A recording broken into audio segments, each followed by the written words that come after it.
The first quarter review episode of the Bears Talk Underground is brought to you by, you guessed it, MyBookie.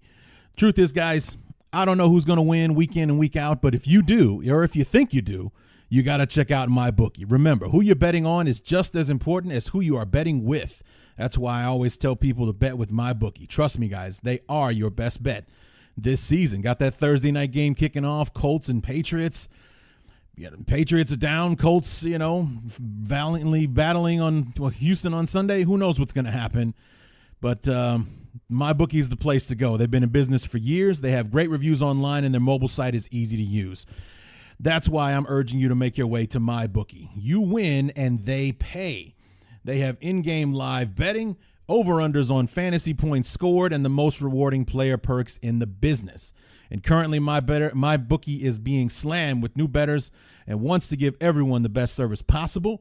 If you're willing to deposit after 7 p.m. Eastern time, they'll give you an additional $25 in free play on deposits over $100. Join now, and MyBookie will match your deposit dollar for dollar as well. Use promo code BEARS25 to activate the offer. Visit MyBookie online today. That's MyBookie, MyBookie. And don't forget to use the promo code BEARS25 when creating your account to claim up to $1,000 in free play. So if you're willing to hold out until after 7 p.m. Eastern time, you can get that extra $25 free by using promo code BEARS25. So there you have it, guys. MyBookie, you play, you win, you get paid. This week on the Bears Talk Underground. For several years now, the month of September has been very unkind to our beloved, with slow starts that dug holes we couldn't find our way out of. But after the winds of change blew through Chicago in the offseason, our beloved are sitting atop the NFC North at the end of September instead of the bottom. How did we get here, and are we here to stay? Lorin Cox from the Locked On Bears podcast joins us for the first quarter review episode of the Bears Talk Underground. Hang up the telephone, I hear the dial tone, ringing out loud. Usually we're doing this later on in the year. We've got a lot more football to talk about, but after the first 4 weeks, I think we're good right where we're at right now. What's going on, everybody? Larry D back for the first quarter review episode of the Bears Talk Underground. Here to talk about these first 4 games, the disaster that was Green Bay, and the crazy night that was Seattle, the frustration of Arizona, and then the euphoria of Tampa Bay. And we'll have that discussion with our good friend from Locked On Bears, NBC Sports Chicago, BearsWire.com, and a partridge in a pear tree, Lorin Cox. And we love having him on, and recorded the conversation with him last night.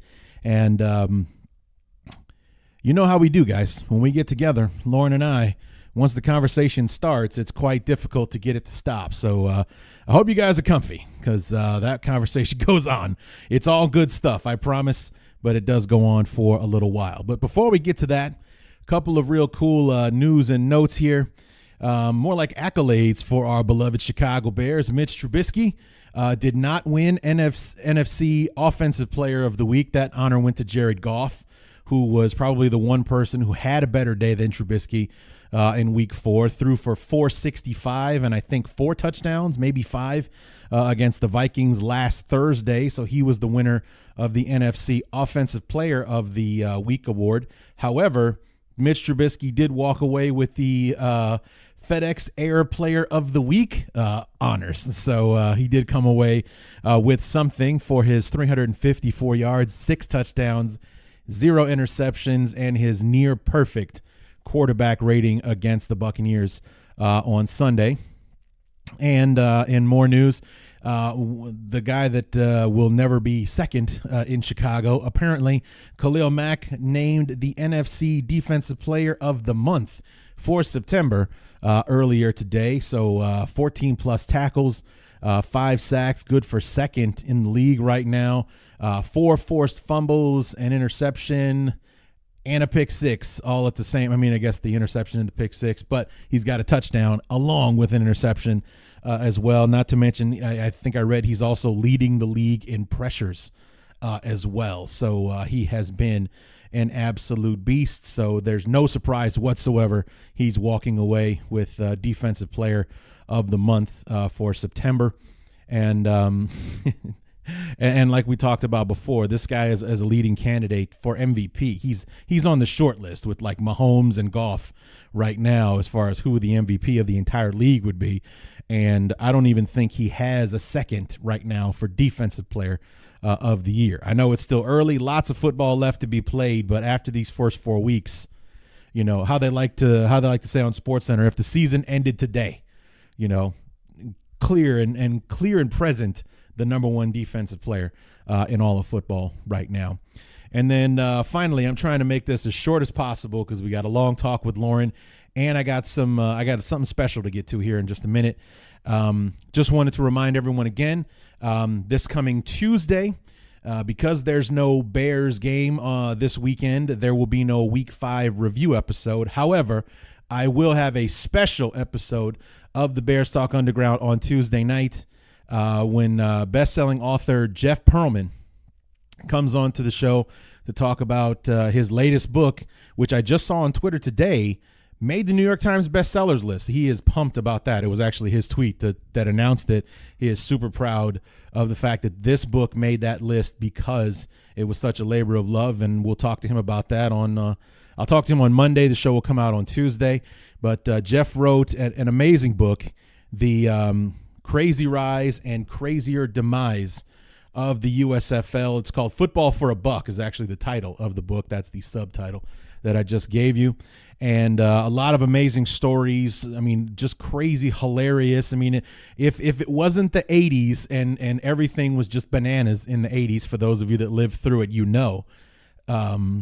If it wasn't the 80s, you wouldn't believe a word of it. But because it was the 80s, it gets the benefit of the doubt, and it's just the madness of football players doing what they do. It's really an enjoyable, very fun read. I just got through it in a couple of days because it's an absolute page turner. So go out and get yourself a copy and get prepared for the interview coming on Tuesday. So looking forward to talking to him. And of course, Jeff also wrote the 2011 biography Sweetness about the GOAT, the greatest football player of all time, the man himself, Walter Payton. So, of course, we're going to take a few minutes to talk to him about Sweetness, see what kind of stories we can dig out from him about our beloved Walter Payton. May he rest in peace. And before we get to the conversation with Lorin, I made a promise a couple of weeks back to one of my loyal listeners, John C. Collins. He posts a lot on the Bears Talk Underground Facebook page. If you want to join in, just search Bears Talk Underground and join the group. A couple of weeks ago, John posted some questions that he was good enough to wait when I said, actually, these are good questions. I want to take some time and answer them on the show.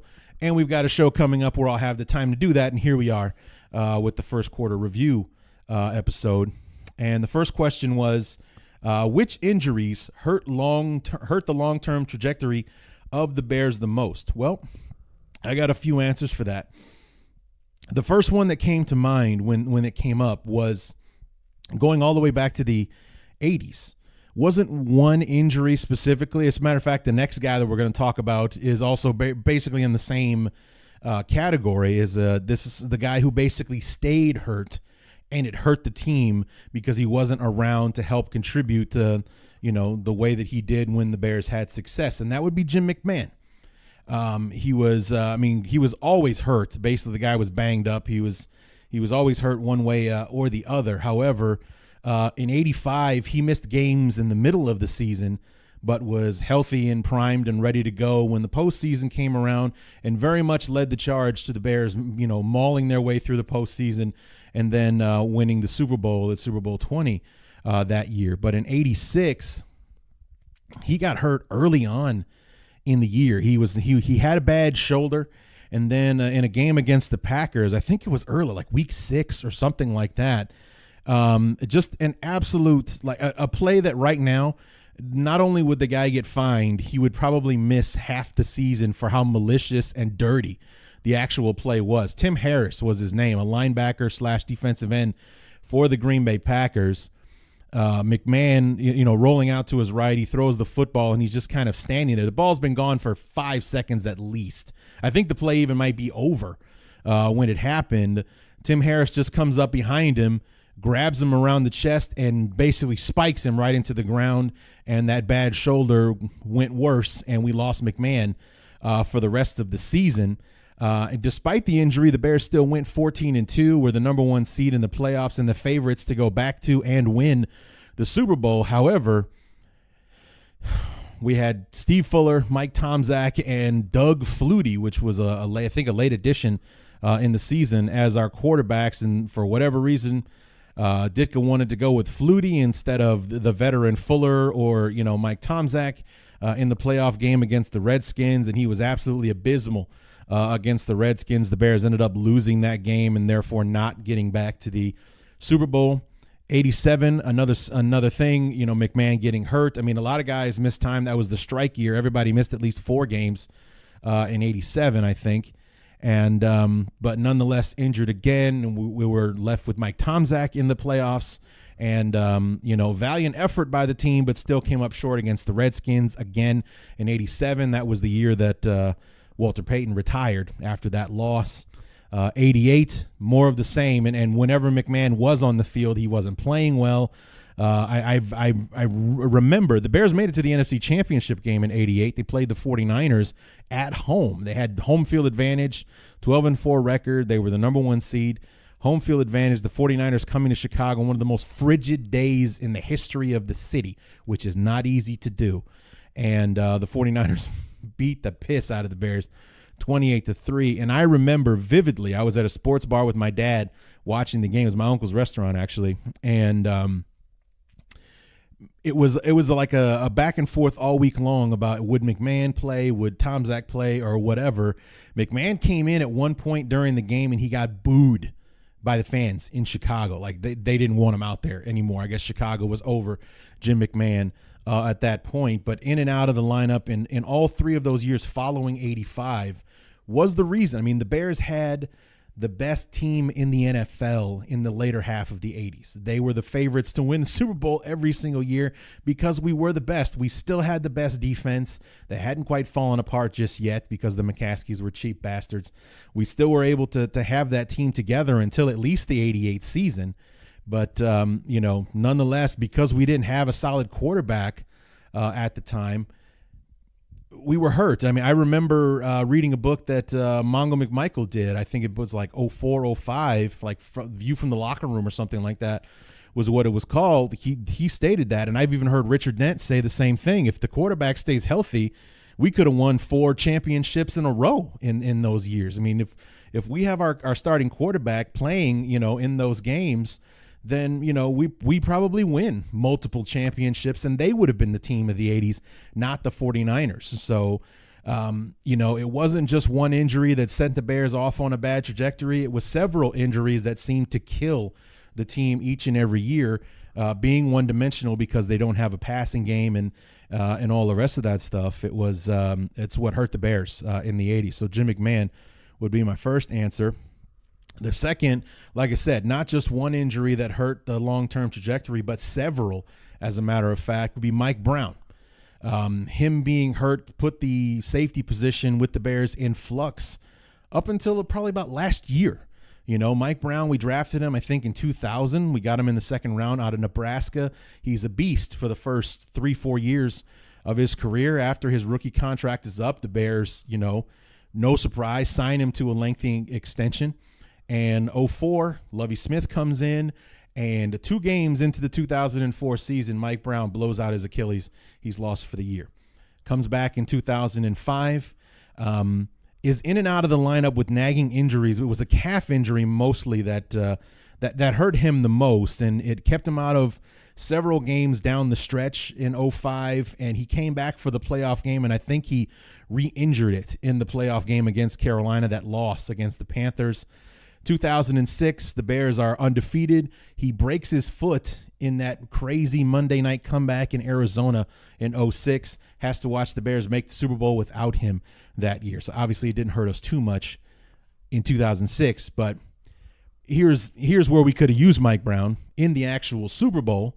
Mike Brown would have been on the field instead of Daniel Manning when Daniel Manning bit on a crossing route from Dallas Clark, decided to run up to defend the tight end, leaving Reggie Wayne wide open down the middle of the field. I mean, he was back there like he was going to receive a punt, and all he had to do was not drop it, and it's a touchdown, and that's exactly what happened. Tank Johnson hits Peyton Manning just as he's throwing the football, so the trajectory of the ball, it was like sailing through the air, but Reggie Wayne was so open. Like I said, he was back there just basically like catching a punt or a kickoff.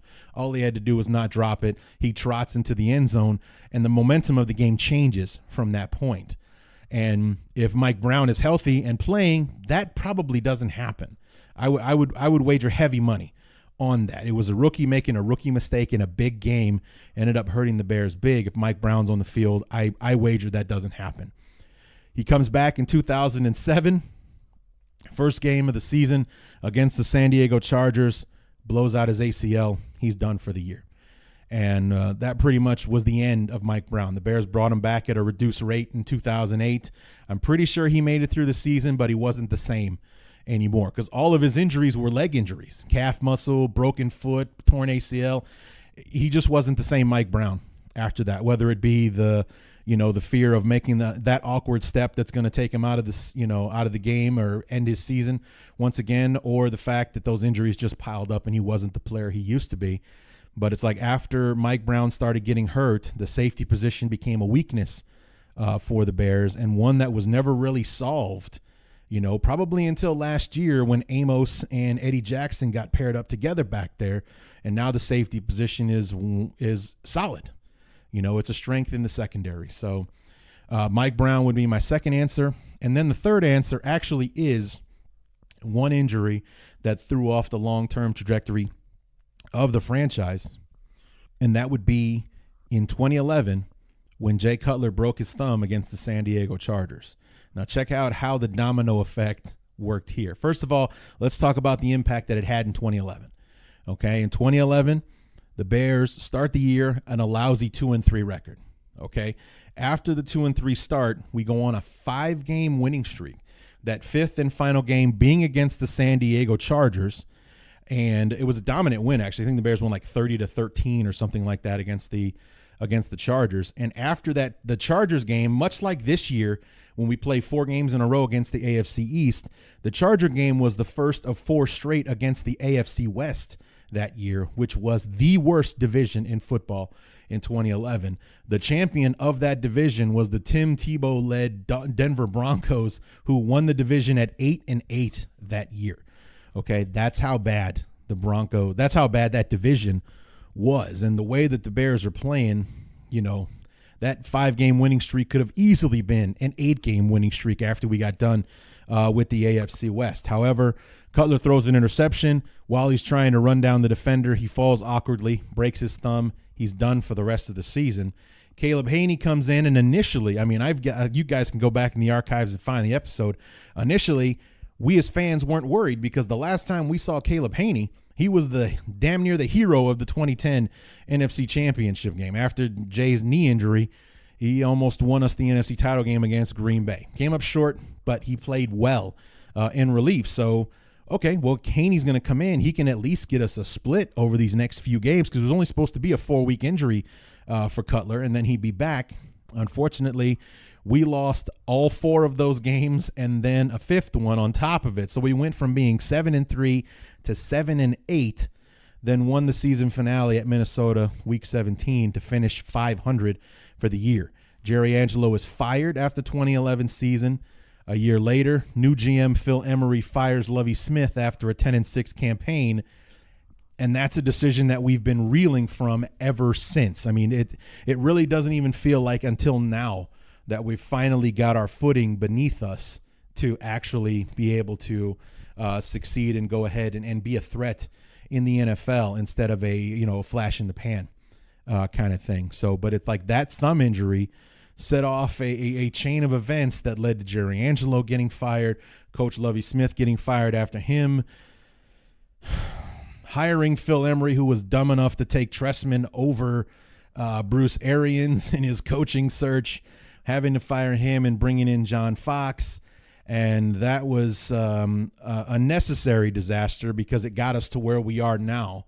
But, it's been 6 seasons. This is number 6 since that fateful 2012 decision. If Cutler's healthy, we win at least 10 or 11 games that year. We make the playoffs. Maybe Phil Emery isn't so quick to pull the trigger on Lovey not making the playoffs in 2012 if everything happens the same. You know what I mean? So who knows what happens if Jay doesn't get hurt. But he did, and it set off a chain of events that led us to where we are right now. So those are the injuries that affected the long-term trajectory. Real quick, let's get through these. The second question was, which trades affected the Bears the most, positively or negatively? Well, I've got 4 for you.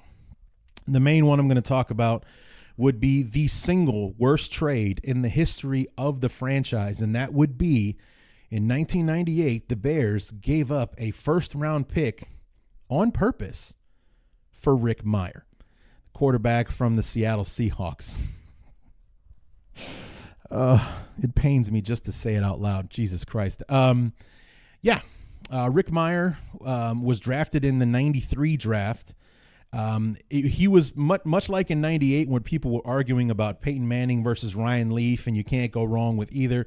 Some people thought Leaf was the better prospect. Peyton, might not be the guy, and so on and so forth. Same debate 5 years earlier in 93 between Drew Bledsoe and Rick Mirer. And Bledsoe went number 1 to New England.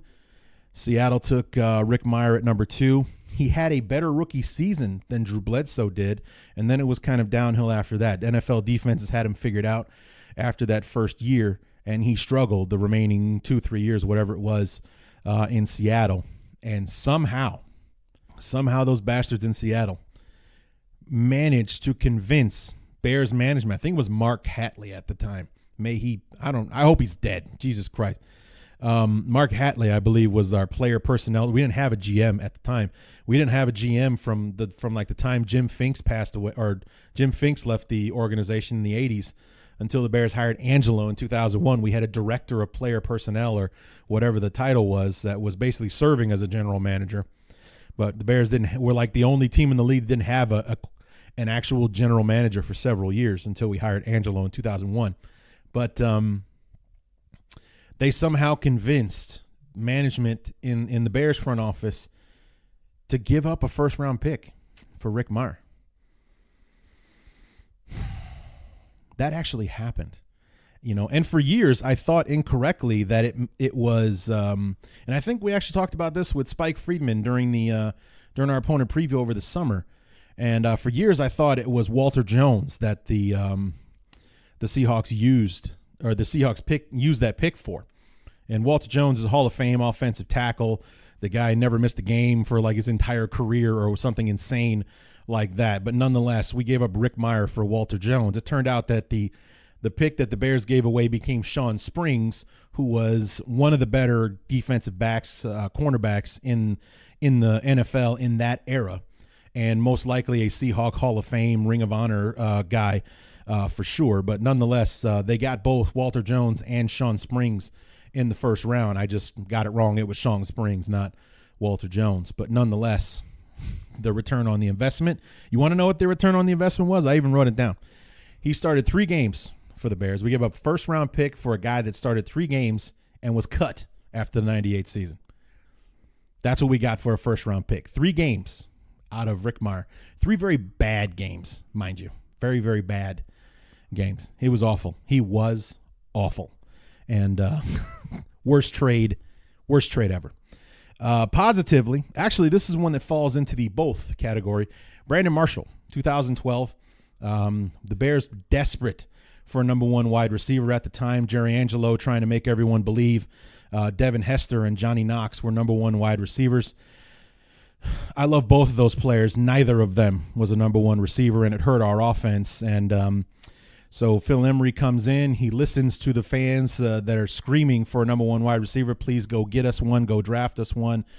He doubled down, but he went and drafted Alshon Jeffrey and traded for Brandon Marshall. And Brandon Marshall was an absolute beast in 2012, 2013. He was amazing. for the Bears. By far, Jay Cutler's favorite target. And the Bears had an offense all of a sudden because we weren't one-dimensional, just getting the ball to Matt Forte either on the ground or through the air over and over again because our wide receivers couldn't get open. We had a legit all-pro wide receiver who was also grooming Alshon Jeffrey at the same time. However, 2014, when Mark Trestman allowed the inmates to run the asylum, Brandon Marshall's personality that got him thrown out of Denver and Miami ended up getting him tossed in Chicago after the 2014 season.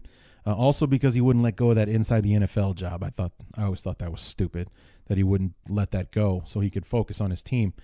However, the Bears traded him away, and then the final positive note of the trade was we sent him to the New York Jets for a 5th-round pick, and that 5th-round pick was Adrian Amos. So it was positive on the immediate return on the investment, negative in the fact that it didn't work out because we ended up signing Marshall to an extension on his contract that he only played like 1 year in before we shipped him off to the Jets. However, the return on investment and the trade has been pretty good because it got us Adrian Amos. So he falls into the category of both on that one. And then finally, not finally, I got one more after this. But this trade and its negative impact on the team has nothing to do with the player itself, unfortunately, because that player was Gaines Adams. I think it was after the 2009 season. I think it was.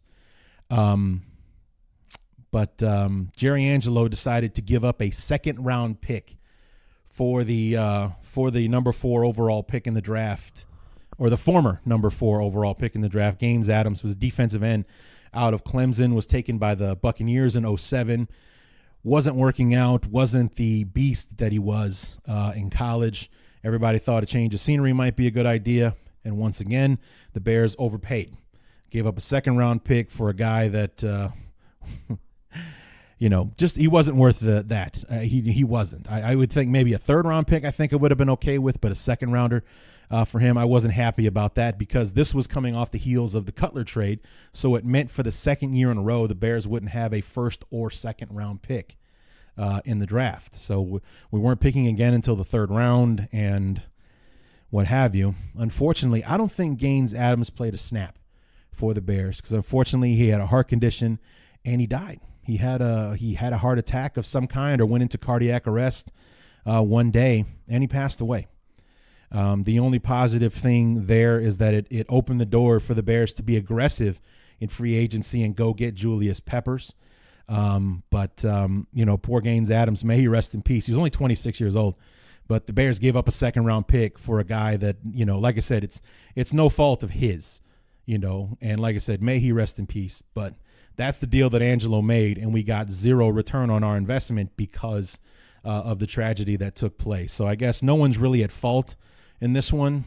Jerry Angelo decided he wanted to take a chance on a good player or who he thought might be a good player or have a chance to be good once again, and it didn't work out. And then finally, I don't think anyone needs to guess who this last trade is about. Khalil Mack. Yeah, that one turned out pretty good. I know we're only 4 games into what's going to be hopefully a 7-year tenure of this guy on our team, but we're 4 games in. He's Defensive Player of the Month. He's a favorite to win MVP at the moment, and there is no second place to him being Defensive Player of the Year. So I think that one worked out, John. Thanks so much for your questions, man, and I appreciate your patience letting me wait until now to answer those for you. So take the lead from John, folks. If you guys want questions or have something that you want me to talk about on the show, feel free to hit me up on Twitter at BTU_Larry on Twitter, or go to the Facebook page.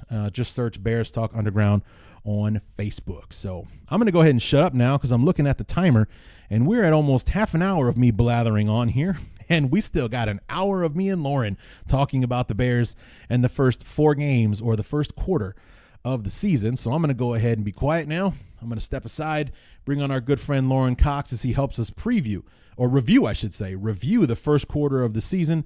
Our good friend Lorin Cox from the Bears on Locked On Bears podcast. I can't talk, I swear.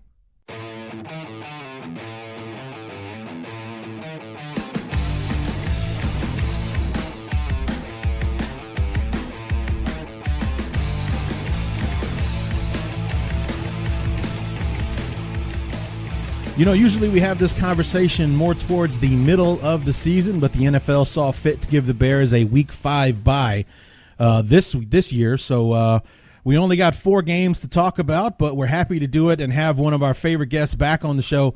Lorin, welcome to the now named Bears Talk Underground. Hey, it's my first time on the new podcast, so I can pretend it's a brand new experience for me, but appreciate you having me on again, and I always enjoy our Bears talks. Yeah, I always look forward to them, and we get a lot of good feedback when you're on the show, so that helps too. So well, we never said your listeners were that smart, so. Right? They are Bear fans after all, so we're all maybe missing a can or two short of a 6-pack because of that. But so far we're actually looking pretty smart for backing these guys. We're 3-1. And actually, we're a lousy half of football away from being a 4-0 team, theoretically. I mean, we had high hopes. We had expectations, some tempered just because they're the Bears and we have to be realistic about things. But, we were thinking, optimistically, maybe we'll be 2-2 after these first 4 games or, something like that. We'll definitely get off to a better start than the ones we've had with John Fox. But not only are we 3-1, but we had quite easily our best performance in a very long time this past Sunday against the Buccaneers. It's just a weird, maybe it's karma, maybe it's just kind of making up for what was taken away at the end of week 1, but certainly you're not going to hear anybody complaining about it. And I do like the way Matt Nagy's kind of talked about, that Green Bay Packers loss is something that they really feel like is helping them and that they keep coming back to each week and pointing to that and using it as motivation and as, a means of not getting too ahead of themselves here, even after they put on one of the most significant offensive performances of any team this year. Yeah.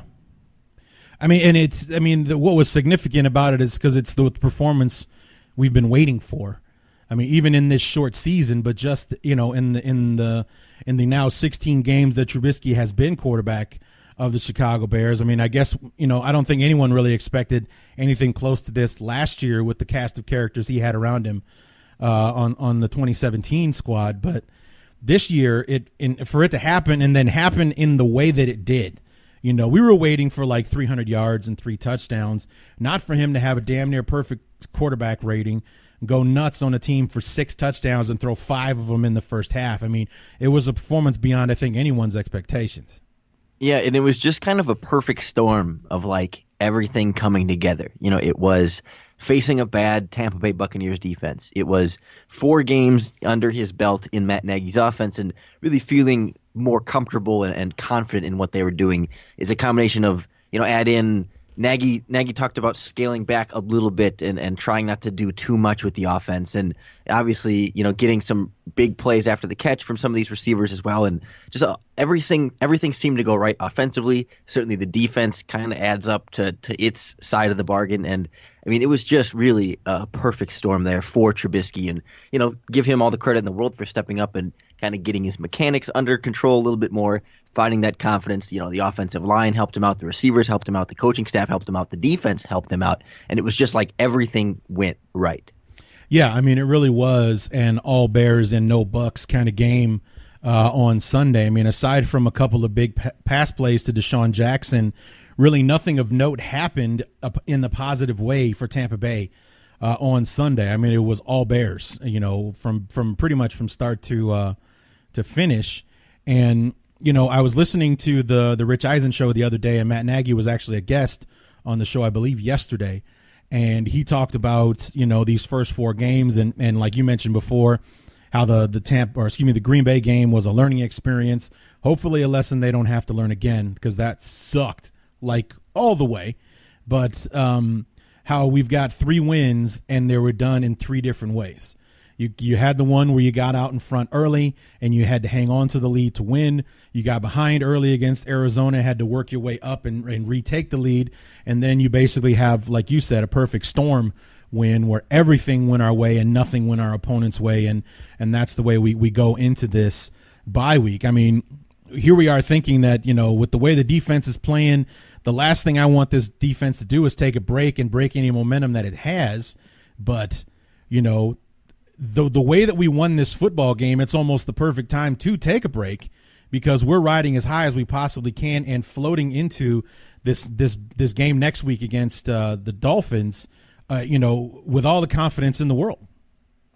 Yeah, there's no substitute for winning and kind of having that positivity radiate through the building. Kind of like Matt Nagy talked about, I think, on Monday at his press conference, where, when you lose or you win a game going into the bye week, it feels like you've won 2 in a row because, for the last 2 weeks you've been most recently a winner. And when you lose a game going in the bye week, it's the other way around. It feels like you lost 2 in a row. So to come into the bye week coming off of that performance, I think that's confidence at that sky high level, even longer than it would be otherwise if you had a game on Sunday. So, I think that can motivate the team really well, can get these guys fired up for Miami, and hopefully they don't let it go too far to their head. But I don't think after that Green Bay loss, they're going to let that type of mistake happen to them again. And I'm expecting only great things, especially from the defense moving forward. I mean, let's talk about that defense. And we mentioned it before. I mean, this thing happened so close to the start of the season. There is literally no one that I talked to before you and I last spoke like first weekend in July, and you were the last show that I did before training camp started. We went through all of training camp, all of the preseason, and we're ready to go into game week. Then the Khalil Mack trade happens. And everyone is in a state of euphoria because the Bears pulled it off. And more importantly, Green Bay didn't. I mean, with the way that he's playing, can you imagine what week 1 would have been like had Green Bay gotten Mack instead of us? I think you'd see almost these two teams have the reverse records. Like the Packers might be 3-1 and really feeling comfortable at the top of this division, and it's another Aaron Rodgers redemption story and a big season pushing for the playoffs there. And the Bears, you have to wonder if you take Khalil Mack away from this defense, if maybe they don't beat Arizona. And maybe they don't beat Seattle. I mean, it would have been he's made such an individual impact that I don't even think we can fully comprehend on the outside just how much it's been, because we just don't get to even see it all as much as we have seen some take that shape on the field. Yeah, I mean, it's been ridiculous. I mean, and of course, the butt of the jokes when it comes to Khalil Mack is John Gruden, who said in disbelief the other day after the Raiders finally won their first game of the season. It took overtime and 45 points to beat the Browns this past Sunday. He's like, Khalil Mack got another strip sack? Are you kidding me? And this was after he spent the last 3 weeks wondering out loud why the Raiders pass rush was struggling. He's wondering this to the actual press corps, of these guys that follow his team day in and day out when the answer's staring him right in the face. He's wearing 52 in Chicago now. That's why your pass rush sucks. You traded it away. So, it's been amazing to see what Mack has done, and the fact that he's done it every game that he's been a Bear so far. He's setting an unbelievable bar for himself. With his earliest exposure to this brand new fan base has been lights out from the beginning, and we're going to unrealistically expect him to do that every single time he steps on the field. And I think somehow he is better with the Bears than he has been for the most part in Oakland. Absolutely. And I think largely it can be a result of the defense he's playing on. That with the Raiders, he's obviously the star pass rusher, the number one pass rushing threat, which is true in Chicago, but Oakland's defense didn't consistently have other threats that really can, take full advantage of his presence on the defense and also just kind of do their jobs to allow him to better do his job. So in Chicago, when he's rushing off that right side of the offense, when he's turning the corner to get to the quarterback, well, Akeem Hicks is there collapsing the top of the pocket. On the other side, Floyd hasn't done a ton as far as getting to the quarterback, but he's at least holding contain on that side of the pocket. So, I think Khalil Mack might not be necessarily even beating his blockers that much more often, but he's being more productive because he's playing on a defense that's better setting him up to take advantage of his own individual success. So I think we're only going to see him continue to play at such a high level because Akeem Hicks can help generate that pressure, and the other guys in the front seven make Khalil Mack's job easier than it was for him in Oakland. You know, Lorin, I've been saying that exact same thing on the show here the last several weeks, is that he has a supporting cast with the Bears that he did not have in Oakland. I mean, I can't think of anyone on, at least in the front seven, besides maybe Bruce Irvin, that I could name off the top of my head. I mean, I know they've got Carl Joseph and Conley they drafted in the first round, so we kind of know they've got some players in the secondary. But as far as like having, having an Eddie Jackson and Adrian Amos, and then you got Fuller back there along with Amukamura, along with, Hakeem Hicks up front and Leonard Floyd on the other side, and guys coming off the bench like Aaron Lynch and Eddie Goldman up front, and all that kind of, it just wasn't stacked like that on the when he was in Oakland. So he does have a lot more to work with, and his greatness is elevating everyone around him. I mean, my favorite thing to point out thus far was that week 2 against Seattle, we had 6 sacks and Khalil Mack only accounted for 1 of them. Yeah, and that's sort of the beauty of this whole thing, that he kind of sets up the sacks for everybody else, that he doesn't have to go out and be the guy that gets 3 or 4 in one game and have that, individually dominant performance, but like, because he'll get the 1 and because he'll take, 2 blockers or sometimes 3 blockers, and even that's not always enough. That's what gets Akeem Hicks that one-on-one pass rush. That's what gets, if they run a stunt away from him, that's what frees up another pass rusher like Roy Robertson Harris already has reached the quarterback a few times. Aaron Lynch reaching the quarterback a few times. And it does just make their blitzes more effective too. When they bring that 5th rusher and maybe you can't leave 2 guys on Khalil Mack, and I mean, it's got to be a nightmare for opposing offensive coordinators and offensive line coaches and right tackles. It's just absolutely game changing in every way.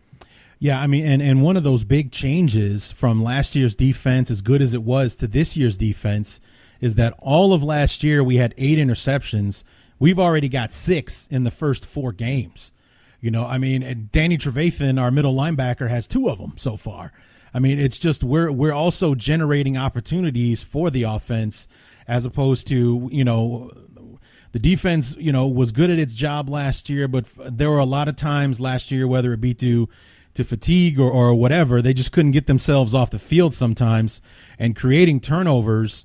Like, I watched a YouTube video where it showed all the like, I think it was defensive touchdowns from 2011 to 2017, and there was a gap from 2014 to like some point in 2016 or something like that. Like, we went a whole year without a defensive touchdown and then some, and that has not been the case so far with the Bears. I mean, we were on a streak there in the beginning for defensive touchdowns, and now it's like turnovers is an every game occurrence, as opposed to that being such a rarity in the last 2 years under John Fox.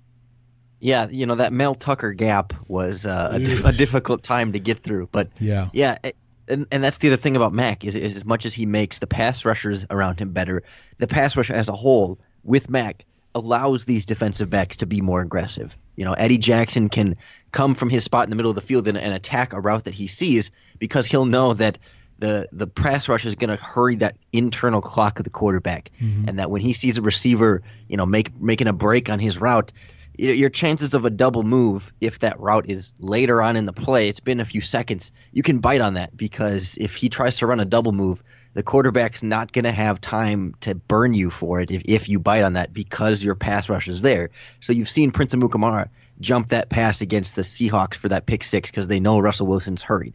You see Eddie Jackson come downfield against the Cardinals and have a pick 6 that was called back ultimately from a Khalil Mack penalty, right, of all people, but because he's not afraid of getting burned there, because he knows the pass rush is going to hurry the quarterback enough that the play can't develop longer, and you can get aggressive on those routes if you're smart about it, which clearly, experience in this Fangio defense has allowed this secondary to really understand their roles in coverage and be able to be smart, confident, and now aggressive. And you know who I think has benefited the most? Maybe you heard this because I put it up as one of my clips after the Cardinal game, was the guy that I think has benefited the most from the Khalil Mack trade has been Roquan Smith. If for no other reason than the spotlight is on somebody else. because he was the story all throughout training camp because he held out for 80% of it. Didn't play at all in the preseason or anything like that. This silly contract dispute over language about, penalties, what might happen to him and his guaranteed money if he gets suspended for this new helmet, rule and all that kind of stuff. And then in comes Khalil Mack. And Lorin, I swear to God, the second he came into that game to replace the injured Danny Trevathan against Green Bay, I was reminded that we had Roquan Smith because he had, it's like, who cares? We got Khalil Mack, Roquan Smith. That's great. We have him too. That's awesome. I completely forgot about Roquan Smith after the Khalil Mack trade because I was just so excited to see that guy out there. And then on his first play from scrimmage, he sacks the quarterback. And then he started, I believe it was the Seattle game. He started, and he's been on the field ever since. He's had a flash here and there, but even if he does make a rookie mistake, nobody's watching him because Khalil Mack is on the field with him at the same time. Yeah, and I mean, how many different people on the roster? If Kyle Fuller makes a mistake, if Prince Amukamara makes a mistake, a lot of these guys, it allows you to put a rookie linebacker like this in a position to where he can make mistakes because your defense is more than capable of making up for it. And to his credit, I thought he made some rookie mistakes against Seattle, but cleaned it up a little bit more against the Cardinals. And then, no one really made any mistakes. I mean, that's maybe an exaggeration, but against Tampa Bay, everything went right. So, he hasn't gotten to the point of making those true game-breaking, big-time plays that we saw at Georgia. But, 4 games into his career, he's played pretty darn well and stepping in as a starting caliber inside linebacker. And, you talk about this defense could potentially get better if, once Roquan Smith gets up to his potential a little bit more and, Leonard Floyd opposite Mack hasn't really done that much. If they had that other premier pass rusher opposite Mack and a blossoming inside linebacker with elite athletic tools, I mean, it's a little bit wild to think that there are still ways this Bears defense can get better. Yeah, I mean, and I've seen that. I think it was an article. Did you write that one? Which one? The one about the Bears have the Bears defense is good, but it can actually get better. Did you write that one? I thought I did not. I don't think so. I think it maybe have been a Bears Wire article though that I read, but that's what the subject was that it's funny to think that as good as the Bears defense is, they couldn't get better, and they were talking about how, because Roquan Smith is just barely seeing the field and he's getting on, and God forbid Khalil Mack comes in and this is what he's done cold, basically he was 7 days into football when he took the field against Green Bay. No OTAs, no training camp, no nothing because he was holding out from Oakland. Can you imagine what this guy's motor is going to be like when he's in football shape, a week or two from now, or quite possibly after the bye, as great as he's been so far? It's amazing. And then with all the young guys on the defense as well, they're all growing together, and it's amazing how, what this defense is capable of as opposed to what it's already done. And it's locked in too, that all these guys are under contract. I think Adrian Amos is the only one right now that doesn't have a contract because Eddie Goldman got his extension. Right. I remember that right? He did get his extension. Oh, yeah, right before week 2, I think, or something like that.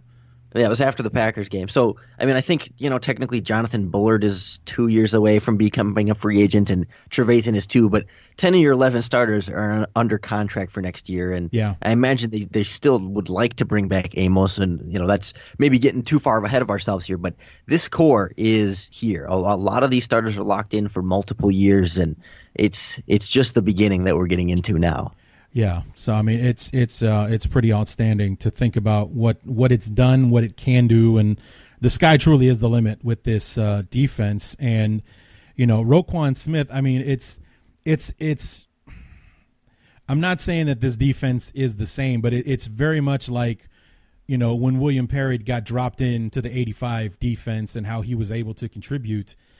That's kind of what Roquan Smith is walking into. He's got this defense that's established that was good.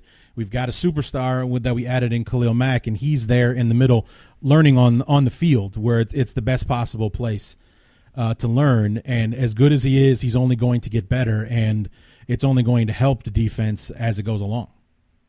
Yeah, and I just think even look from an opponent standpoint. You can say over the first few weeks, okay, Seahawks offense not that great to write, nothing to write home about. Cardinals not really a lot, and an injured Aaron Rodgers maybe isn't something that's as potentially scary and dominant. And then I guess the Tampa Bay Buccaneers were that offense that you were waiting to see test this Bears defense, but they hadn't really been tested. And I guess I look at the rest of the schedule and it's like Patriots and Rams, and those are the only offenses that might be able to actually push back a little bit at what this Bears defense does, because Miami doesn't really scare me. The Jets, the Bills, I mean, I don't know if we're going to look ahead here in a little bit, so I don't want to get ahead of ourselves, but there's not very many opponents on this schedule that say, ooh, they might give this Bears defense some trouble. I think there's going to be a lot of more of the same and continuing to follow this path up and up and up, and it's really exciting just to see how good they will end up. Well, I mean, that's one of the reasons why I was excited as I was. The Bears finished the way that they did, 3-1. We're on a 3-game winning streak, our first 3-game winning streak since the first 3 games of the Mark Trestman era, for Pete's sake. And we're heading into 4 games back to back with one of the worst one of the worst divisions in football. I mean, and this is another potential 3-1 stretch. Could be 6-2 at the halfway mark after this 4 games with the AFC East if all goes well.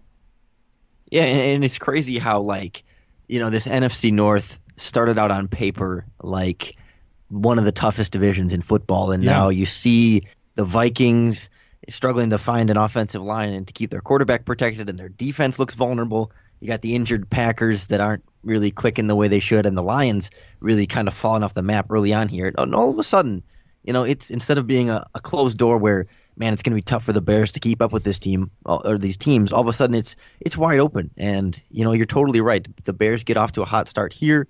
They go after the bye week, and they get a fairly easy AFC East division with pretty much just the Patriots that stand in their way. And that's a home game, too. And that's a home game. And, I mean, it's everything. I mean, this is all kind of happening at the right time. Things are clicking at the right time. The schedule is playing out the way it the most favorably. And this team is right on track to maintain this NFC North lead and really establish themselves as a real contender before they kind of get into that divisional stretch. Yeah, and as much as I had a problem with his play calling, obviously until this past Sunday, I really do think, listening to some of the things that he says, whether it's the summaries of his press conferences or just the sound bites and stuff that I do get a chance to hear, I think we do have the right guy at the helm as far as managing the team, because even after we handed Tampa Bay their ass on Sunday, won by 38 points, the most dominant win of the weekend, possibly of the entire season, he's basically telling the team, like, okay, don't get too big on yourselves. We're only 3-1. We're only 4 games into this thing. That was a good football team that had a bad day. It could have easily been us, blah, blah, blah. Basically trying to keep the team humble so it doesn't go floating off into the atmosphere, and the next thing you know, we're getting smoked by the Jets at home, that kind of thing. He's very aware of, what that happens, and I don't know if that's, due to the things that Andy Reid taught while he was in Kansas City and Philadelphia with him and everything. But I really think, as far as managing the expectations and managing the team and not letting them get too high on themselves, we got the right guy at the helm for this season. Yeah, I think the quote he has said, one of them was that, he told the team, we're not in the playoffs yet. We're not a playoff team yet. We're 3-1, but we're not a playoff team. You don't get to be a playoff team until the end of the year. So, yeah, I agree with you 100%. He says all the right things, and it's very encouraging in that sense. But it's still, a young, inexperienced head coach, and I wonder if maybe down the line there could be some more adversity along the way. They certainly handled it well after week 1, and that's really encouraging. But it's kind of one of those things where until they go through it, you don't really know exactly how they're going to handle it. And so, again, no reason to be concerned based off of what he does and really saying all the right things. But I don't know. I guess maybe it's years of following this team and knowing that just when it seems like everything is going right, something about the Chicago Bears tends to go wrong. And I don't know. It does feel like, though, it's a little bit different this time around. Yeah. Is that pessimistic optimism or optimistic pessimism? I can never tell. It's it's a defense mechanism protecting myself from from future surprise. Oh, I know exactly. I mean, I'm the exact same way. And, it's like just in the last 2 years, 2016, 2017, or maybe even 2015, there have been chunks of the schedule that we couldn't wait to get to. I mean, like last year. Just think about last year. We were dancing in the streets at 3-5 last year after that first 8 games, which was notoriously ranked as like the second toughest schedule in all of the NFL for the first 8 games, and the Bears won 3 of those games. Potentially should have won at least 1 or 2 more of them going into the bye. It's like now we've got an Aaron Rodgers-less Green Bay team. The Lions are always a 50-50 game, even though they've won more than they've lost over the last few years. We got Cleveland and Cincinnati, and, we got all these games that are going to swing our way. And then we just went out and totally crapped the bed and only won 2 games in that stretch of the schedule that the Bears looked like they were sizing up to make a run at. And that's exactly what we're talking about here. It's like having this optimism. And, we got 4 games coming up with the AFC East. Those guys can't even beat each other. And, we should be able to come out with at least 3 wins. And the Patriots game is the only one that's in doubt. And it's at home in Chicago, which should work in our favor. We played really, really well in our 2 games at home so far this year. So it's, but who knows what can happen. This is, however, the NFL. And it is the Bears as well. So, who knows what can happen. But, like you said, something about this year just feels a little bit different. I'm not saying we're going to the Super Bowl or anything like that, but I feel that we're getting more breaks than the ones that are going against us or that notoriously have gone against us in the past. I mean, we're getting more calls than the ones that are going against us. We're not getting stupid penalties like we were shooting ourselves in the foot constantly over the last several years. I mean, a lot of things seem different than they have been with this team this year. Yeah, and you mentioned the bye week and kind of coming off of that last year. It was certainly a significant disappointment and a major dud against the Green Bay Packers, but that was almost, the defense that kind of gave up in that one. Because I look back, Mitch Trubisky had almost 300 yards in that game. I think it was his most productive game in terms of yards all season, if I'm remembering right off the top of my head.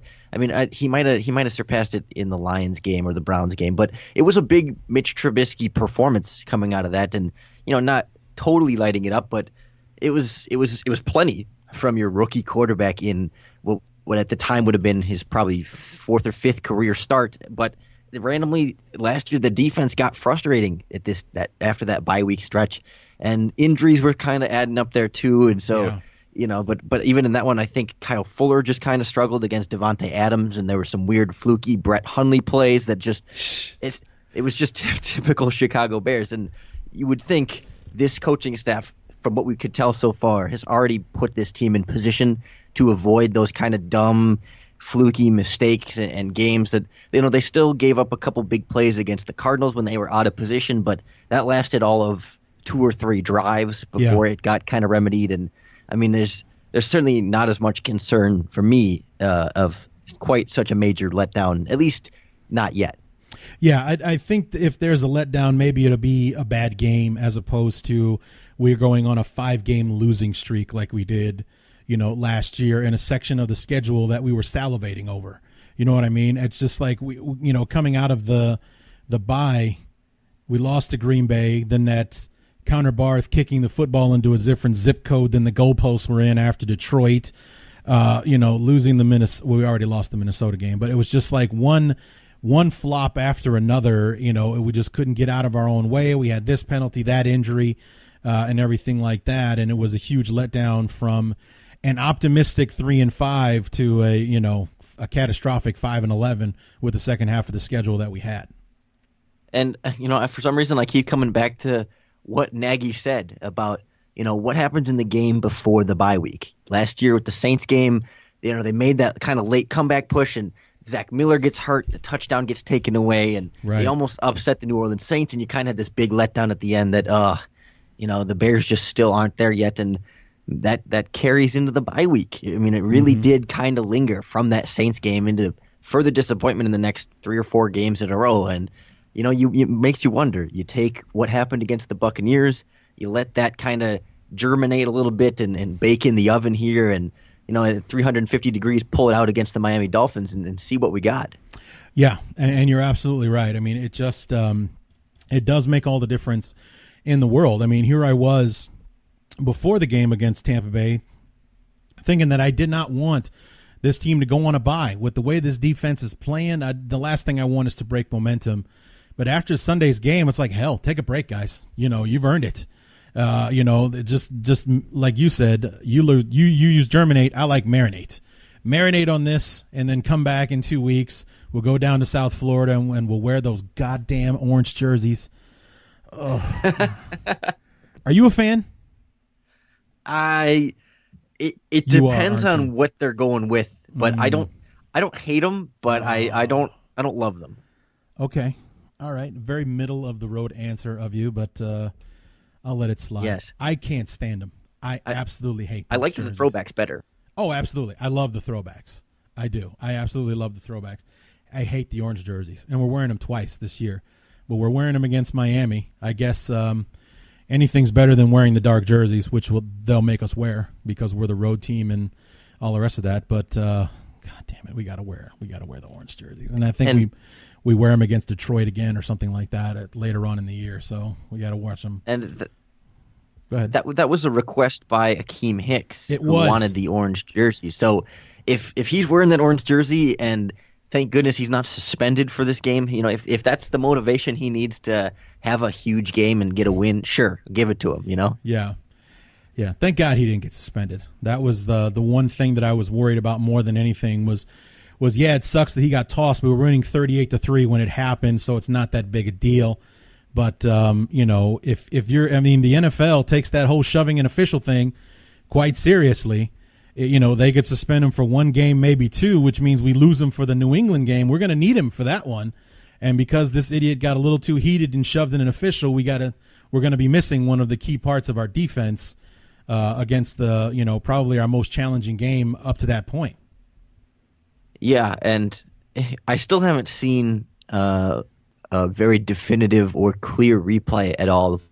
Neither have I. What happened? That the one they showed on the broadcast was so far away and kind of quick, and yeah, it's one of those weird ones. And I guess in the course of the game and potentially in the course of the season, it's not going to matter, 3 months from now. But it's one of those like, wait a minute, let's not move past that 100% here before we know exactly what's going on, right? But we might just be forced to. So let's talk about the offense a little bit. I think we've given the defense plenty of due at this point. You tell me, you watch the All-22s. What is going on with Jordan Howard? Because it's not so much. It really isn't so much that we're not giving him the ball enough, because I think that Nagy has been doing that a little bit better as we go along here. In my opinion, especially in this Tampa Bay game, it seemed like every time we gave him the football, he was running to the outside when he's our between the tackles guy. That's where Jordan Howard does his damage. And I've been seeing him try to get to the outside and turn the corner, and he's just not built for that. That's what Tariq Cohen does, and that's what he did to Tampa Bay. But we give Jordan Howard the ball, and we're trying to run these sweeps, and he's getting run down because that's not what he does. Is that been the case for the most part with him? Because he's still our leading rusher, but he's got like twice as many carries as everyone else. He's only rushing for like 2.5 yards a carry or something like that. Let me see. I got it right here. 3.2 yards a carry so far. On his 204 yards, something like that he's gotten so far this year. When you look at the All-22s, are they always trying to get Jordan Howard to the outside, or is he just not performing as well as he has in the past? So for me, I think the biggest thing is the offensive line, and I think it's a combination of things. That he's looking at like the splits of what kind of run concepts they use. He's really struggled when they do that outside stretch where the two guards will pull out in front and he gets nothing on those plays. But he's been fine on, some of the typical inside zone plays that are sort of his bread and butter. But I still think it's generally an offensive line issue that, I look back in last week, he had 11 carries. And on 9 of those carries, the first contact made by a defender with Howard came at or behind the line of scrimmage. So there were 2 runs out of 11 where he's able to get past the line of scrimmage without a defender being there to meet him. And, so he's creating a lot of this yards after the contact. that he's at least able to create, and he doesn't have as much space to be able to break free. I think whereas Tariq Cohen can maybe create a little bit more space when the run blocking's not there because he can just outrun guys to the edge of the field. I think that's why he's had a little bit more success, but I think they're also using Cohen on some different types of runs and in different situations. Whereas I feel like Howard, it's a lot of times they'll put 2 or 3 tight ends on the field right on the line of scrimmage, and so it's no disguise, hey, we're going to run the ball, and the defense can load up the box a little bit and attack downfield.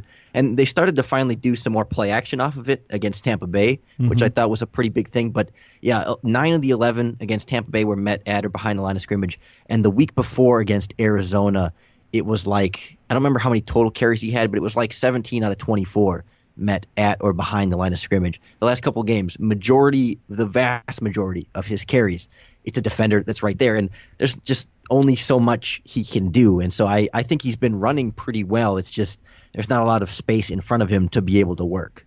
That's what I was hoping that you would say, because you have the benefit of checking out the all 22s, and I haven't had a chance to either I haven't had a chance to explore that, or I just don't have access to it. And it's just that's what I was noticing against Tampa Bay, especially, was that it just seemed like every time they gave Jordan Howard the ball, like they were only interested in running to the outside for some reason, like because that's where Cohen had all of his success. But he's that short, shifty, speedy guy with the low center of gravity. He can turn the corner pretty much whenever the hell he wants to, and that's what he did very well against Tampa Bay.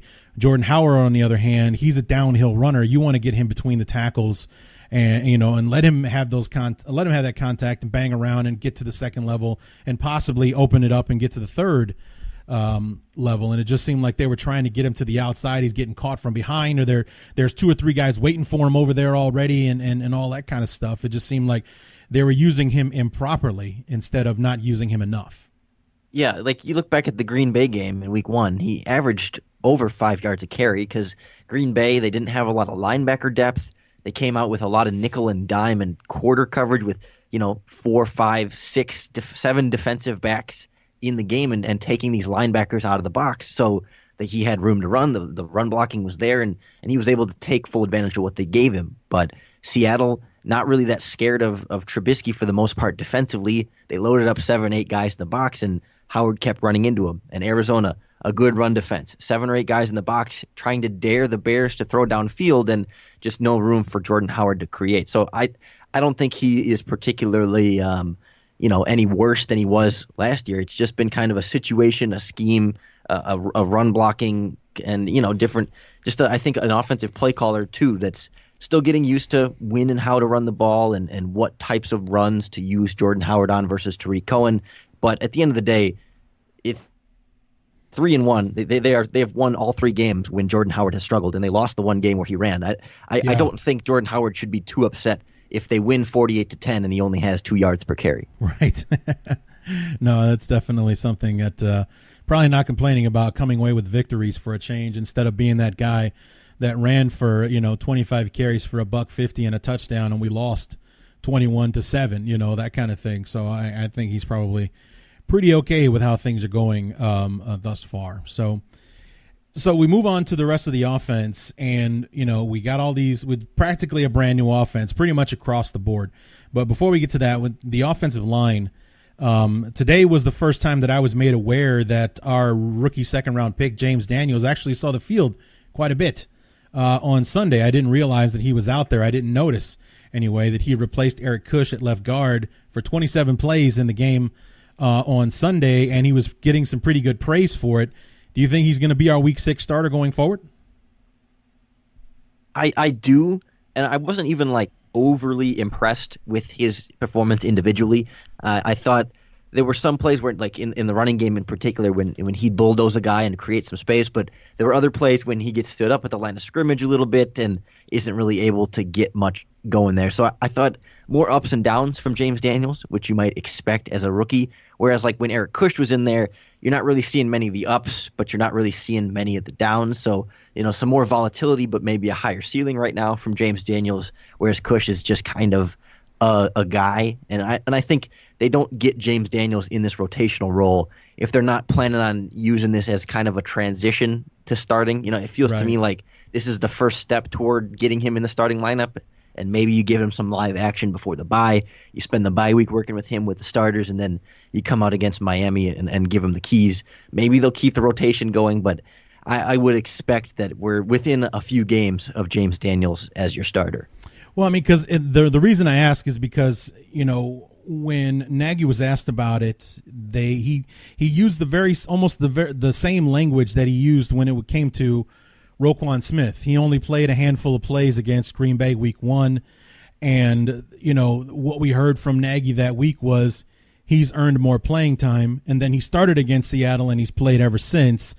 He pretty much said the same thing about, well, Daniels has been doing well in practice, and he'd earned a chance to play. That's why he played 27 downs against Tampa Bay. If the pattern follows, then you go from he's earned the right to play to he's going to be our starter going forward.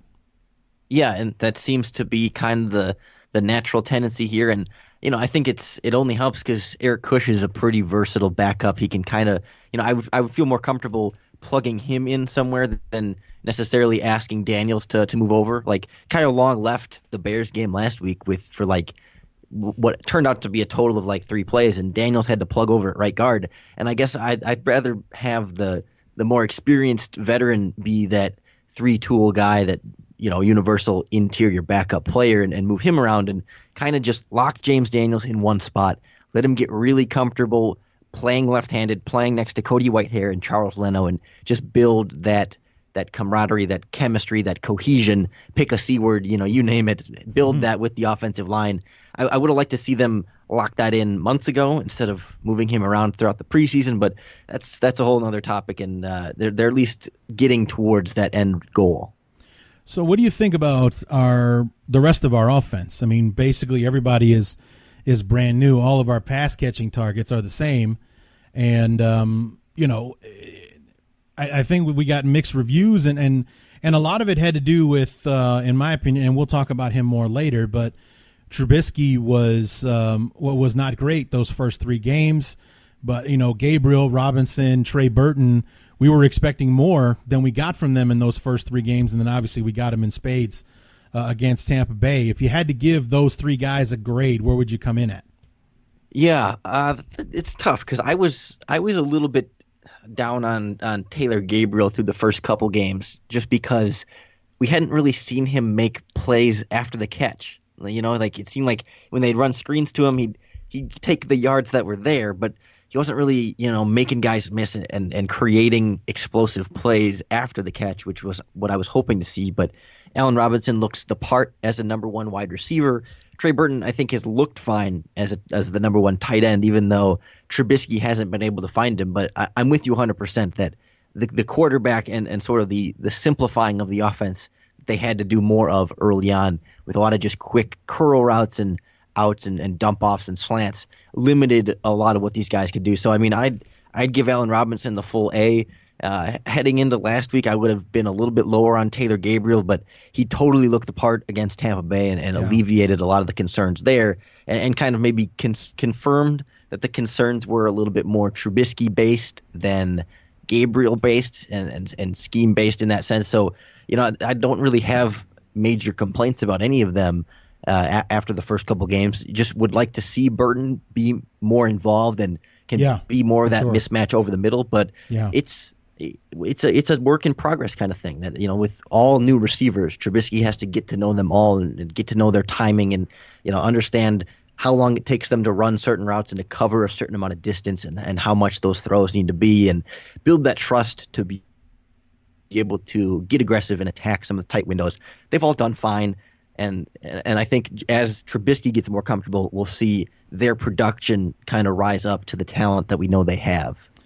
And, that's what I was saying about this as we kind of transition our way into Trubisky, was that, it's very much Dr. Jekyll and Mr. Hyde as far as being a Bear fan with this offense. Because on one hand, the Dr. Jekyll side, the reasonable, more realistic kind of attitude has to be, this is a brand new bunch of guys playing together for the first time in this brand new offense with essentially a rookie play caller. We have to be patient. And then the Mr. Hyde side is, screw that. This is year 6 after Lovey. I'm sick of all this crap. Play better, win football games, for Christ's sake. I mean, it's just, you bounce back and forth between these two people as you're watching this team on the field. It's like, I know we have to be patient. Trubisky is, barely in the double digits as far as how many starts he has in the league. And, barely, I don't even know if he's cracked 30 starts since he graduated from high school yet. And, we know there's a learning curve there, and all the new guys with this new offense and blah, blah, blah, blah, blah. And then, the monster comes back in. So what? You're professionals. You get paid to do this. Do it better. It's driving me crazy. So that's the kind of, emotion I've been dealing with lately, is that I know we have to be patient, but at the same time, I'm tired of being patient. We're on our 3rd head coach since we let Lovey go. This is how many offenses in, how many people have come in and out of this team. I want to see some results, for Christ's sake. Look at what the defense is doing. Be more like them. And look at what Patrick Mahomes and Jared Goff and Carson Wentz are doing. They didn't have to be patient, right? Exactly. I mean, yeah. But at the same time, I mean, I guess after 4 games, after that 4th game performance, didn't require that much patience to get to that, that really big beacon of hope. So, it's a work in progress, and maybe it's not going to be at that pace that some of the other quarterbacks have. And I don't like to compare Trubisky to those guys individually, because it's very different situations for all 4 of them, really, and different weapons, somewhat different offenses, and different lengths of time within those offenses and with those coaching staffs. So, it's you're seeing steady progress, and I think that's the most important thing. Yeah, and I was on the guys that I had on for the preview show last week, the Pewtercast podcast. They had me on what they call their Instacast, their live show after the game, and basically asked me what was the difference, how did the Bears do what they did, and I said quite plainly, the difference was Trubisky. He had an amazing day, but, going into it, the first 3 games of the season, he was doing one of 2 things. He was trying to force it to somebody who wasn't open, or he was missing somebody who was wide open. Like, there were at least 2 plays off the top of my head that he missed a wide open Taylor Gabriel, and God only knows what the results would have been if he put the ball in the right place on those plays. He had one against Arizona and another one against Seattle. Both of those plays could have been big or touchdowns, in those football games, and done a lot to change how those games went down. Last week against Tampa Bay, he was making those throws. It's almost like mirror images. Like in the last 3 games, they ran the same play, only this time he hit Gabriel, and it was a big play. And then, those passes to wide open Trey Burton, he's hitting him perfectly, and it's a touchdown. That dime that he threw to Allen Robinson in the end zone and everything, he had a wide open Jordan Howard in the flat. Instead, he goes for the corner to hit Allen Robinson, and boom, he puts it in just the right place for the touchdown. Trubisky was the difference in what the offense hadn't been and what they were on Sunday against the Buccaneers. Yeah, it was just this new level of confidence, and it was just kind of contagious. I think it was scoring early on and having things kind of start clicking, and even after they got off the script, things kept clicking and just kept building and building from there. But I also think from a wider perspective, the Buccaneers couldn't really get any pressure on him. And they really didn't blitz him much at all, which had been such a major struggle against the Cardinals and the Seahawks that they'd put guys to the line of scrimmage and he'd get overwhelmed and rush the throw and not set his feet or step into the throw and make those mistakes. And for some reason, the Buccaneers didn't think to try that much at all. And so, he wasn't under I think he was under pressure 4 out of 28 dropbacks and blitzed a total of 5 times in the game. So it just, Tampa Bay didn't really attack him or push him, and the offensive line gave him a ton of time to throw so he could be confident, let the play develop, and they ran a lot of the same kind of passing concepts over and over, and it kept working, and he could be confident that, okay, we're going to run this play, this is how it's going to go. Then he runs the play, and it does go like that, and then it just kind of keeps snowballing from there into 6 touchdowns and 350 yards. And a damn near perfect quarterback rating on top of it all, 154 0.5 or something. And the funny thing about that, Jared Goff had the perfect passer rating on Thursday, and Trubisky was just behind him.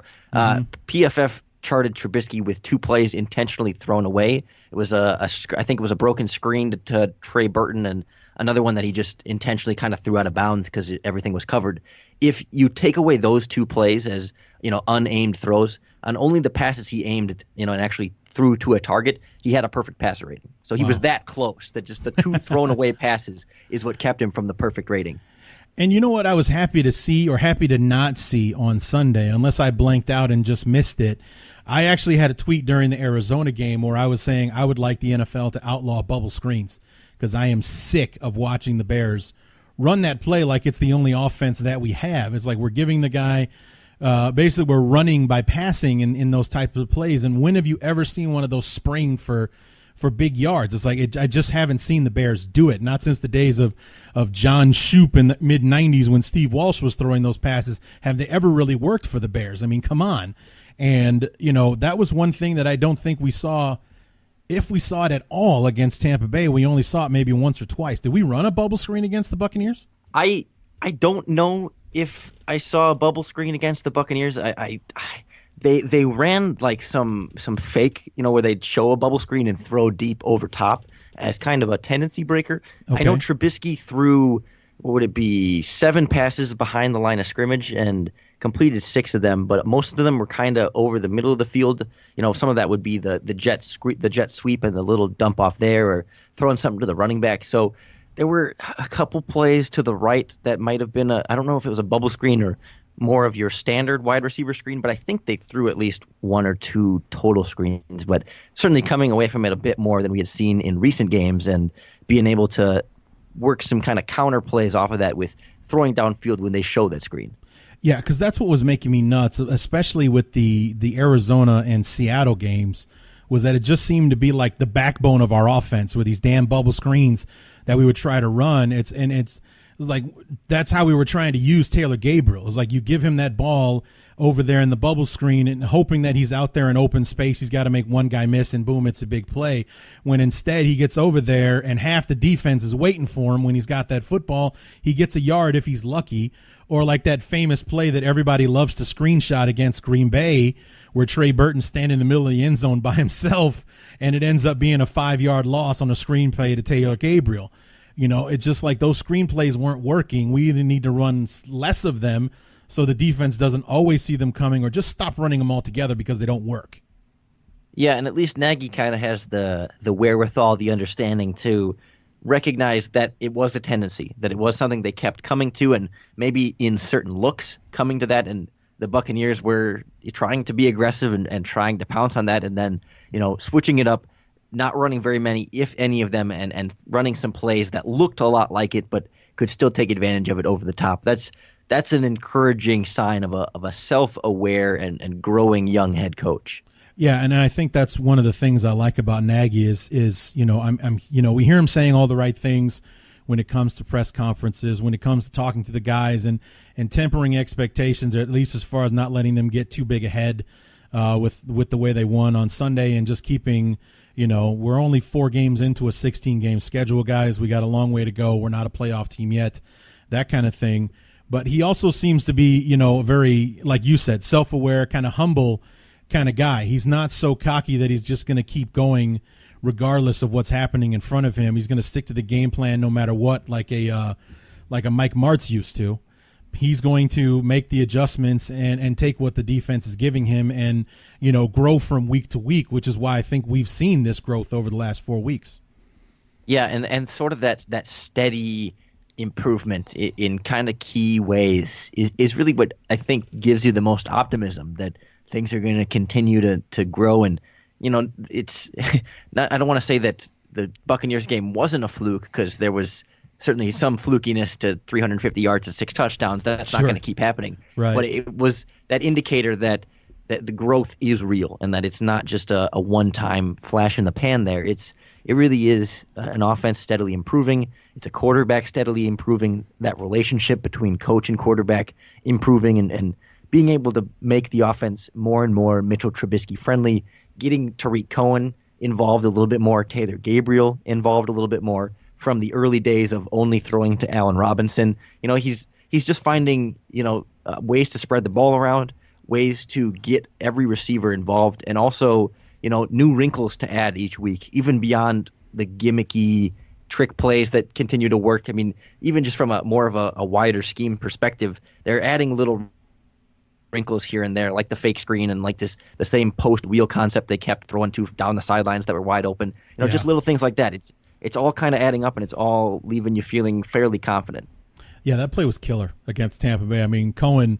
I mean, if it looks like both times they ran that play, Cohen ran himself out of bounds. Like, they could have been touchdowns both times if he had just kept himself in bounds. Like that last touchdown that Trubisky threw to Gabriel was set up by a wheel route from Tariq Cohen, and he ran himself out of bounds as opposed to getting forced or pushed out of bounds. I mean, those were big plays, that at least twice worked like a charm against Tampa Bay on Sunday. I mean, Sunday was so much fun to watch, man, and it's completely going to spoil you. We got the Dolphins in a couple of weeks and everything like that. It's going to be hard to match the performance that they had against Tampa Bay, and that's where the tempered expectations need to come in.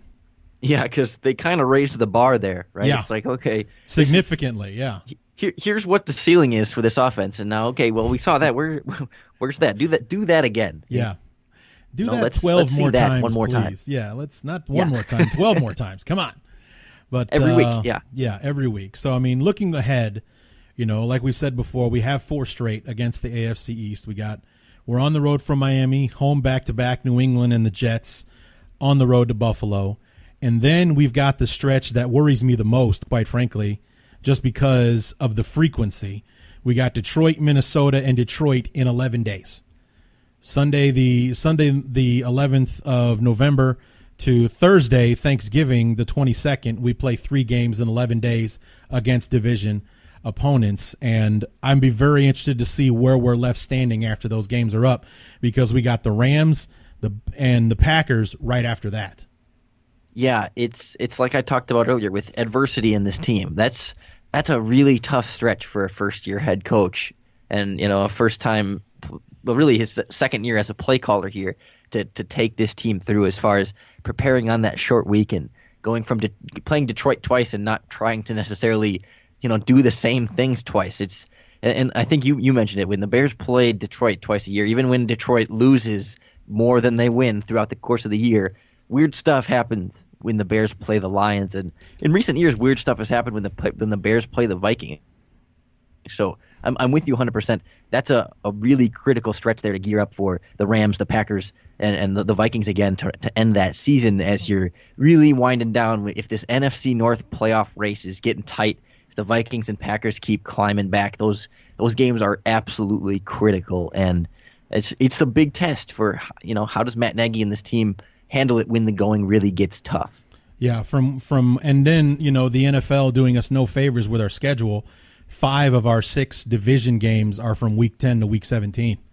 So in that 7-game stretch, we got 5 division games in that stretch, and it's just like that's a lot of important football being played. Oh yeah, and we got a game against the Rams in there somewhere as well. So it's like 6 out of those last 8 games, you got 5 division games and the Rams. The 49ers are probably not going to be who people thought they might be after losing Garoppolo, and the Giants are, well, they're not very good, but they still have Beckham and Barkley, and they have potential to hurt you. So, but it's like you're looking at that schedule, and 6 out of the 8 games are the 5 NFC North games and the Rams. That's plenty of headaches that we have to go through in that all-important section of the year.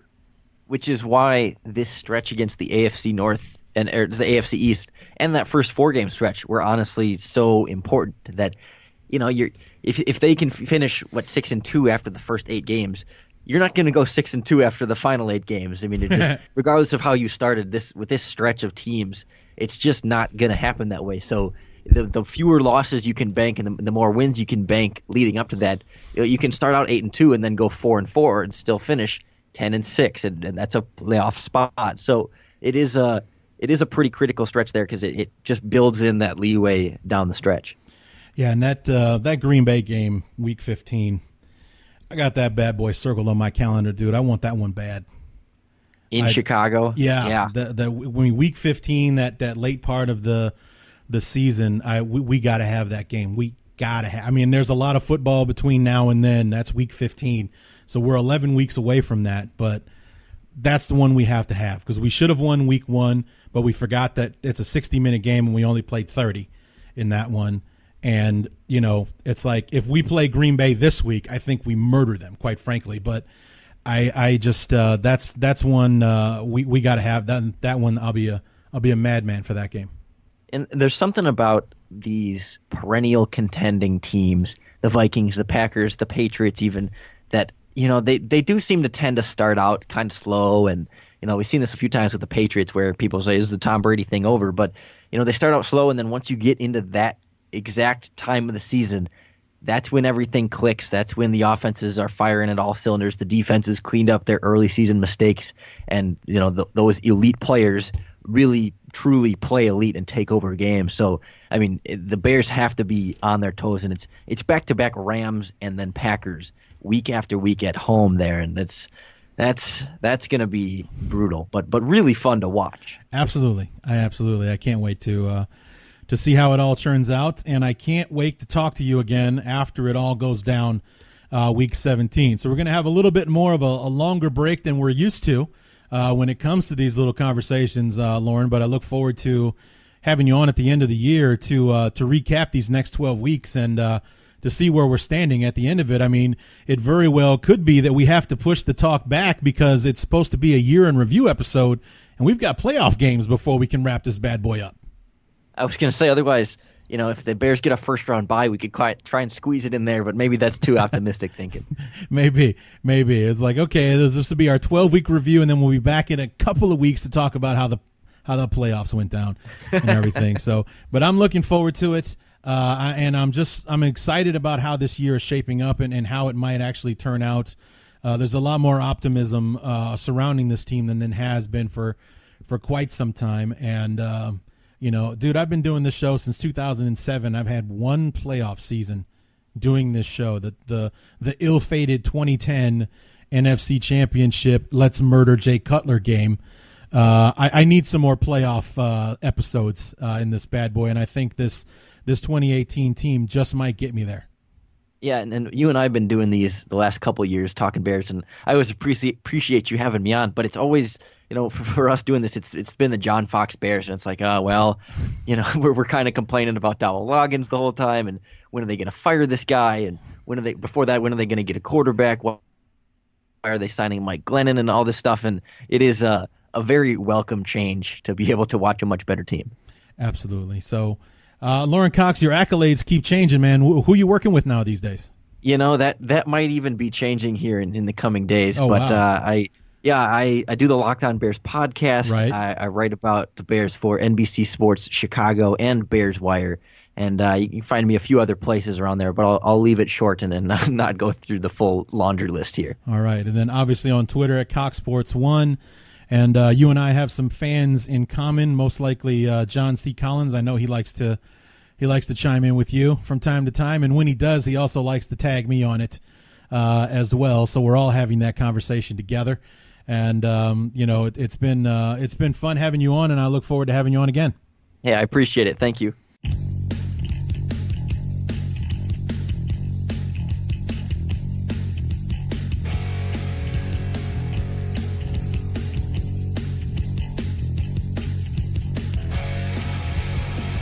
Once again, want to thank our guest, Lorin Cox from the Locked On Bears podcast, NBC Sports Chicago, BearsWire.com, and catch him on Twitter at CoxSports1, like Fox, but with a C. So, good friend, love having him on, and like you guys heard, whenever we get together and we get going, get comfy. It's going to be a while. So, love talking to him. Looking forward to having him back on.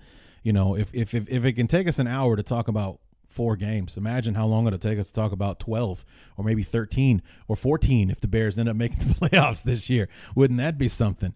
That might have to be a 2-parter or something like that. Who knows? But nonetheless, enjoyed having him on, and we talked afterwards. Yes, we continued talking after we were done talking, and look forward to me being on the Locked On Bears podcast as the guest of his somewhere down the line. I think in the next week or two he wants to have me on, is what he said. So I will keep you guys posted on that. Follow me on Twitter at BTU_Larry to get the deets on when that is going to happen. So that's basically going to do it, guys. I think I'm going to let you go. I appreciate you still being around if you're still listening. And just want to once again remind you of I'm really, really excited about having Jeff Pearlman on the show next week in the place of what would have been a Week 5 review show. Going to talk to him about the football for a buck, the crazy rise, a crazier demise of the USFL, and he also wrote Sweetness in 2011. We'll see about getting some Sweetness stories out of him before we wrap things up with him. Next week. So hopefully we'll, hopefully you guys will tune in. I'm really, really looking forward to that. And like I said, Jeff tweeted earlier tonight that it made the New York Times bestseller list, which I know he is over the moon about, because we will talk about it on the show, about the sacrifices that he made to write this book. And it has the biggest payoff that you could possibly ask for as an author. So really happy for him. Really happy to have him on the show next week. I think you guys are really going to enjoy listening to the stories about the USFL and the one or two stories I can pull out of him about our beloved Walter Payton. So that's going to do it for the show, guys. Come back on Tuesday to hear the show, to hear the talk between me and Jeff about the USFL and Sweetness.